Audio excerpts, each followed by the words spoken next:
কি রান্না করেছো বলে? আজকে দুপুরে দেখো কি কি রান্না করেছি। এখানে আছে ডাল, মুসুরির ডাল করেছি পেঁয়াজ দিয়ে লঙ্কা দিয়ে, এই দেখো।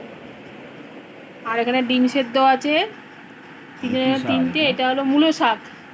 নাও, এখান থেকে নিয়ে নাও তো মূলো শাক একটু। অনেক দিন পরে মূলো শাক করেছি বেগুন দিয়ে। আর এইখানে আছে ওল দিয়ে চিংড়ি মাছ দিয়ে করেছি। আজকে হলো এই রেসিপি আমাদের, বুঝেছো? এই রান্না করেছি, দেখো অনেকদিন পরে করছি। মূলো শাক খেতে ভীষণ ভালো লাগে, বলো? মূলো শাক দেখলাম স্বপনদা নিয়ে এসছে, আমি নিয়ে নিই।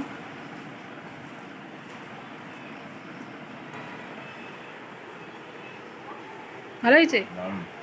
বড়ি হলে ভালো হতো, একটু বড়ি ছিল না, এভাবেই করেছি। ভালো লাগে।